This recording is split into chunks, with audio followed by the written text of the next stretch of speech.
vamos iniciar o nosso estudo nesta manhã sobre os dons de elocução, trazendo algumas informações sobre o dom de profecia. Um dom que é bastante contestado hoje, né? Eu estava lendo algumas colocações do pastor Hernando Dias Lopes, que é reformado, e eles têm uma concepção acerca desse dom totalmente diferente da nossa, né? Não é que a gente não considere a palavra como a profecia mais segura. A palavra, quando ela é inspirada, toda ela é inspirada, mas na pregação, quando ela é inspirada, quando o pregador é inspirado para ministrar a mensagem, ela pode ser direcionada como uma profecia pessoal a qualquer pessoa que esteja na igreja. O Espírito Santo pode aplicar aquilo de maneira individual, de maneira pessoal aos que estão assistindo. Isso também é uma forma de profecia. Mas a profecia que nós estamos tratando aqui em 1 Coríntios, capítulo 14, não é esse tipo de profecia. Pelo menos é assim que eu creio, é assim que os pentecostais creem, é assim que a igreja de Cristo crê. Então todos nós cremos uma coisa. Todos nós cremos uma coisa só. Eu tenho o maior apreço pela profecia dada através da palavra. É a mais segura, porque a palavra foi inspirada pelo Espírito Santo de Deus, toda a Escritura. E como dizia Billy Graham, não existem novas revelações acerca disso, porque na Bíblia se colocou uma capa, né, que guarda a entrada e outra capa que finaliza na saída, fecha a saída. Então toda a revelação que Deus quis dar para a igreja, para o seu crescimento sadio, está dentro das Escrituras sem nenhuma sombra de dúvida. É o que nós chamamos do cânon sagrado. Não tem nada de difícil de se entender a respeito disso.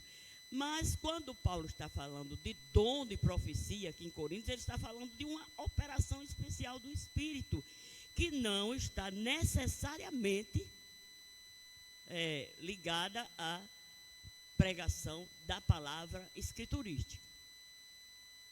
Eu coloquei algumas coisas aqui que eu quero trazer para os irmãos antes de começar nesse ponto. Eu sei que o nosso tempo é muito curto, mas se eu extrapolar aqui, fica o resto para o pastor Arthur. Eu sei que o tempo dele também é pouco. Quando Paulo fala à igreja de Coríntios, capítulo 12, versículo 1, ele diz: não quero, irmãos, que sejais ignorantes. E ele coloca 4 questões principais ali acerca de dons: a origem do dom, o uso, que eu chamo também de uso e de utilidade, que é o modus operandi, de uso e de operação, aliás, que é o modus operandi. Ele fala a respeito da utilidade e do propósito dos dons. A igreja de Coríntios era enganada acerca dessas 4 coisas. Por causa dessa ignorância, a igreja de Coríntios teve sérios problemas de comunhão, de crescimento, de edificação espiritual, de relacionamentos, né? Por causa dessa ignorância. Então, quando Paulo diz: não quero que sejais ignorantes acerca dos dons espirituais. A origem do dom é uma só. Eu posso ter um dom, você pode ter outro, você pode ter 9, eu posso ter só um, mas a origem é uma só. É o Espírito Santo quem distribui o dom na igreja. Como é o Espírito Santo que faz isso? E ele faz da maneira que lhe apraz, então não há ninguém maior nem melhor do que ninguém nessa questão dos dons. Mas a igreja de Coríntios resolveu eleger um dom, o dom da variedade de língua, como superior aos demais. Por quê? A gente costuma dizer que é o dom da promoção. É aquele dom que você fala, todo mundo escuta, todo mundo vê. E além de eleger esse dom, eu não vou falar nele porque esse ponto pertence aos outros, mas só para ver os problemas da igreja de Coríntios, além de ele ter elegido esse dom como o dom espetacular, como o mais importante, como o maior, eles elegeram também como aferidor de espiritualidade. Onde é que dom confere espiritualidade? Ninguém. Mas a igreja evangélica embarcou nessa onda. Quem é que é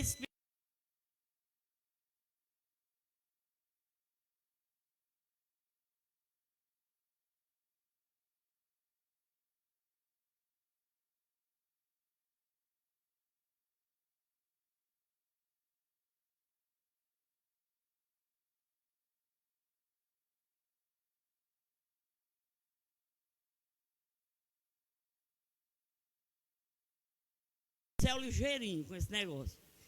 Pois é, chegaram ao ponto de dizer isso, de colocar a salvação em cima do dom e não de Cristo. É claro que todos nós, quando aceitamos Cristo como Senhor e Salvador, fomos batizados no Espírito Santo. Então, qual é o problema da minha salvação se eu não falo língua? Ou se eu não interpreto? Ou se eu não profetizo nesse estilo aqui? Não tem problema nenhum, porque a minha salvação não está postada nisso. Está postada no sacrifício que Cristo fez na cruz do Calvário. E ponto. Né? Mas ela colocou isso como aferidor de espiritualidade. Quem é espiritual? É quem fala língua, é quem profetiza. Ela elegeu 5 dons, né? Que é a operação de maravilhas, falar língua, interpretar, profecia, como os dons espetaculares, como os dons aferidor de espiritualidade. Quem confere espiritualidade a um crente não é o dom, é o fruto. Você quer saber se você é espiritual? Ame, suporte, renuncie, se sacrifique em favor do outro. Isso confere espiritualidade. Mas dom, não, senhor. Dom vai conferir espetáculo. Para quem faz nesse sentido. Porque o problema da igreja brasileira, não só da brasileira, está em todo o universo. Mas o problema que a gente enfrenta hoje é carisma demais e caráter de menos. Esse é o nosso problema. E a partir do momento que se colocou isso como aferidor de espiritualidade, então eu que falo língua, que profetizo, que faço dom, que tenho o dom de maravilhas, eu me acho no direito de fazer uma série de coisas contrárias à palavra de Deus e ninguém pode tocar em mim. Ah, não, você não pode me repreender não, porque eu falo língua e você não fala. Ah, é para baixo da égua com essa doutrina.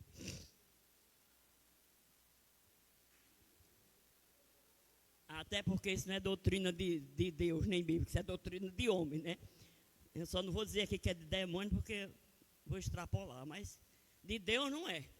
Então nós precisamos ter muito cuidado com essas coisas. Muito cuidado mesmo. A igreja de Coríntios era a igreja que tinha mais dons. Paulo diz isso. Não falta nenhum dom. E ela se achava então a igreja mais espiritual de todas. Se ufanava, se vangloriava disso. Mas Paulo mostra todas as letras, escancara que ela era a igreja mais carnal que tinha no âmbito das igrejas criadas por ele. Então, isso prova que dons não conferem espiritualidade a seu ninguém. Quer ser espiritual? Viva a prática do amor. Isso confere espiritualidade. Mas dons espirituais não. Então eu botei aqui alguns prejuízos que causou a igreja de Coríntios, causado a igreja de Coríntios pela ignorância acerca dessas coisas e que causa a mim, a você, qualquer igreja, né? É desconhecer a origem da manifestação, ser enganado, não ter discernimento, fazer mau uso dos dons, né? Causa confusão, não levar em consideração a unidade e a comunhão e o crescimento sadio da igreja, do corpo, e não entender que o dom não é para agradar as pessoas. Eu vou me referir aqui particularmente ao dom de profecia. O dom não é para agradar as pessoas que gostam de ouvir, dizer o que elas gostam de ouvir, mas para falar o que as pessoas necessitam ouvir. Porque o dom da profecia é consolar, consertar e edificar espiritualmente. Então ela serve para conserto, para consolo e para edificação.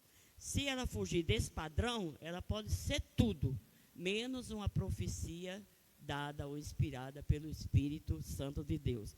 Eu já ouvi determinadas profecias, irmãos, que a gente tem vontade, na verdade, é de desmascarar mesmo, mas a gente vai levar em consideração aí a fraqueza humana, o nosso senso de humanidade, de solidariedade de corpo. Mas eu já ouvi profecias exaltando as pessoas, o ego das pessoas, colocando lá em cima. Profecia inspirada pelo Espírito Santo não tem essa finalidade. Nunca teve na Bíblia, nem nunca terá. Uma pessoa toda desconcertada, como era o caso de Acabe e Jezabel, 2 instrumentos de Satanás, mas só queria ouvir profecia de bênção, de progresso, de botar eles lá em cima, de vitória. Aí contrata 400 profetas, bota na mesa deles, sustenta. É claro que esses cabras só iam profetizar o que era bom. Era doido? Para perder a mordomia? Aí quando aparece um profetizando o contrário, eu não disse que esse cabra nunca profetiza o que é bom a meu respeito? Por que ele não profetizava o que era bom a respeito dele? Porque ele não tinha nada de bom. Ele não estava fazendo nada que agradava a Deus, muito pelo contrário.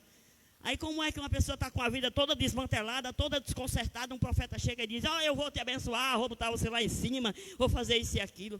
Irmão, pelo amor de Deus. Dá para a gente deixar de ser menino, de ser idiota, de ser imbecil para ainda acreditar num negócio desse? A primeira questão aqui que Deus faria era mandar consertar a vida, mandar consertar o altar. Mas tem gente que ainda acredita e vai na onda. Vai para tu ver o que acontece. Quebra a cara. Porque Deus não faz esse serviço, Deus não faz essa arrumação. Deus não vai falar para mim aquilo que eu quero ouvir para encher o meu ego, a minha bola, não. Deus vai falar para mim aquilo que eu estou precisando ouvir. Se é peia, é peia. Se é conserto, é conserto. Se é consolo, é consolo. Porque tudo isso vai servir para quê? Para me edificar espiritualmente. Então, essa é a finalidade do dom, principalmente o de profecia. Então, nós precisamos ter muito cuidado com muitas profecias que nós escutamos por aí. A definição que o escritor dá aqui de dom de profecia é mensagens espontâneas, inspiradas pelo Espírito Santo. O que é que eu preciso levar em consideração aqui? São mensagens espontâneas, inspiradas pelo Espírito Santo, que vai cumprir uma finalidade: exortar, consolar e edificar. Quando eu falo que exortar, eu falo de consertar, né? E edificar, consolar, porque na Bíblia você encontra esses ministérios. Alguém que baixa a peia, né? Que abre os sucos, e alguém que vem lá com o bálsamo, com o óleo e passa na ferida. A profecia faz isso. Se ela abrir um suco, ela envia alguém com o óleo para sarar a ferida, né? Para passar lá, para amenizar a dor. Porque é isso que vale edificar, as duas coisas. Qual é a edificação que eu tenho se eu estou desconcertada e a profecia é só de consolo? Qual é a edificação que eu vou ter nisso? Nenhuma. Eu vou ficar pior do que o que eu estava, porque aí eu vou ficar achando que Deus está, né, beleza comigo, nota 10, eu estou agradando a Ele 100%. Aí qual é a ideia que eu vou ter para me consertar? Irmãos, a gente escuta tantas pessoas dizendo isso. Não, com Deus, beleza, né? Com Deus. E aí, às vezes, você pergunta para uma pessoa, ela expressa assim, ingenuamente: irmã, como é que está a sua vida? Está do jeito que Deus quer. Isso é bem pesado, né? Se você está do jeito que Deus está permitindo. Porque do jeito que Deus quer, é outra coisa. Mas a gente é medonho também para ser enganado porque Deus nos abençoa materialmente. Então a gente acha que Deus nos deu determinadas bênçãos. Então, está tudo beleza. Eu estou agradando 100% a Deus. E nas Escrituras isso não funciona assim. Então você tem mensagens espontâneas, inspiradas pelo Espírito Santo, mas mensagens que têm essa finalidade: exortar, consolar e edificar. E no final de tudo isso serve para quê? Para glorificar a Deus, né? Aí veja assim, o que é que o dom de profecia não é? Uma nova revelação para a igreja. Toda revelação que a igreja necessita está dentro das Escrituras, do canto sagrado. Para um crescimento espiritual sadio. Está tudo revelado nas Escrituras. Então, não entenda a profecia, mesmo como dom espiritual concedido pelo Espírito Santo às igrejas, como uma nova revelação. Tem gente que está tendo revelação até nas páginas brancas da Bíblia. Pensa num negócio sério. Essas páginas que os escritores... Hoje não estão deixando mais não, né? Porque o papel está caro e a coisa está ficando preta. Mas antigamente ficava 4, 5 folhas entre o Novo e o Velho Testamento. Pois tem gente que já teve revelação. Deus escrevendo nessas páginas. E ainda tem idiota que acredita. A boca é quente. Então, a revista diz assim: A relevância do dom de profecia, o nosso ponto número 2. O dom de profecia é tão importante para a Igreja de Cristo que o apóstolo Paulo exortou a sua busca. Não obstante, ele igualmente recomendou que o exercício desse dom fosse observado pela ordem e cuidado nos cultos. Os crentes de Corinto deveriam julgar as profecias. Veja bem, não é o profeta é humano, o profeta está sujeito a erro, é julgar as profecias.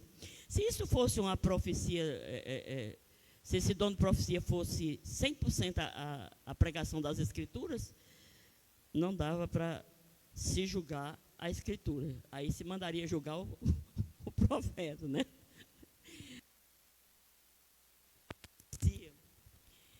Quanto ao seu conteúdo e à origem que delas procedem. Por quê? Porque elas passam por 3 fontes distintas: Deus, o homem ou o diabo. Uma profecia pode ter origem em Deus, por isso que ele não está falando da Escritura, da Bíblia, né? Porque a Bíblia toda foi originada em Deus, pelo Espírito Santo de Deus, então não tem como ter origem humana aqui. Ele pode estar se referindo então à pregação. Mas mesmo que a pregação tenha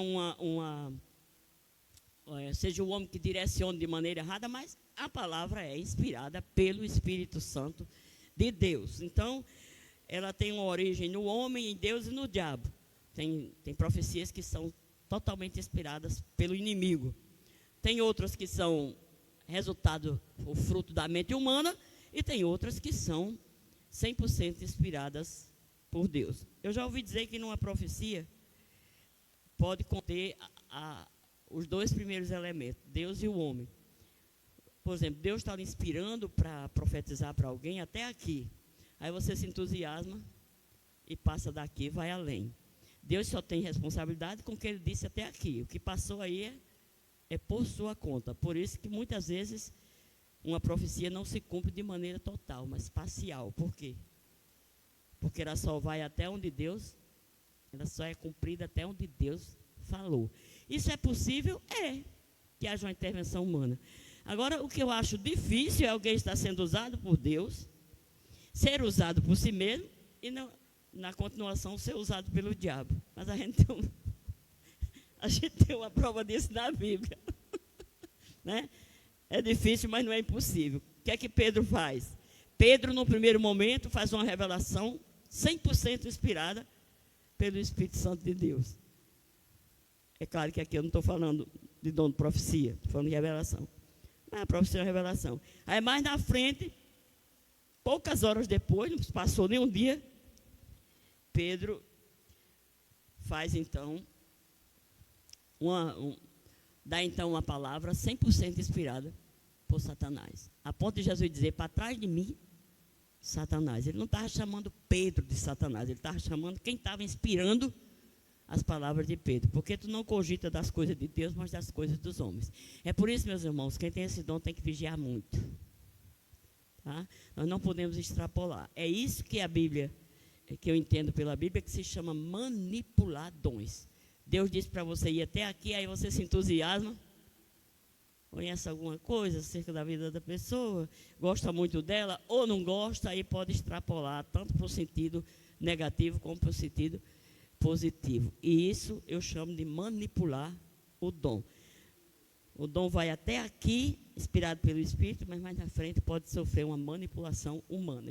Isso acontece mais do que o que eu ou você imaginamos. É por isso que a gente precisa ter cuidado. Isso acontece no âmbito de todos os dons. Né? Inclusive, eu fui testemunha disso com alguém que tem o dom de curar. E não era que não tivesse, não. Ele tinha mesmo, mas nesse dia, Deus me disse claramente que ele estava manipulando o dom. E isso foi comprovado mais tarde, quando ele disse que a pessoa estava sendo curada, que não morreria de câncer, e a pessoa morreu de câncer. Nunca foi. A gente tem que ter muito cuidado com isso. Desligou?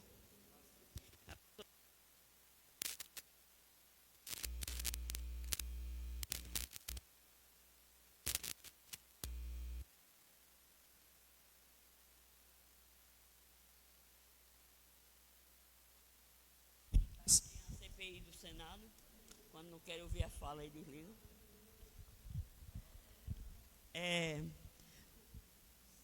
Descontrolados, porém, dos falsos profetas, que vêm até vós vestidos como ovelha, mas interiormente são lobos devoradores. Vigiemos. E o 3, vou só ler para a gente concluir. Propósito da profecia. Propósitos.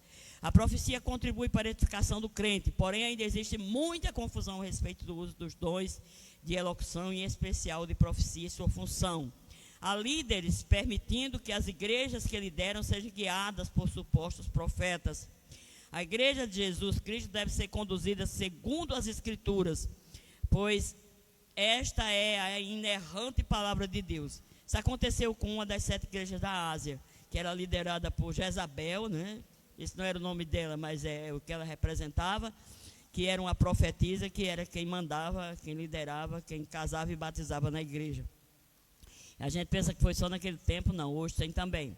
A profecia por excelência deve ser o manual do líder cristão. Outros líderes também, erroneamente, não tomam decisões ou decisão alguma sem antes consultar um profeta ou uma profetisa. Pensa aí. Estes profetizam aquilo que as pessoas querem ouvir e não o que o Senhor realmente quer falar. Todavia, a palavra de Deus alerta-nos a que não ouçamos a tais falsários.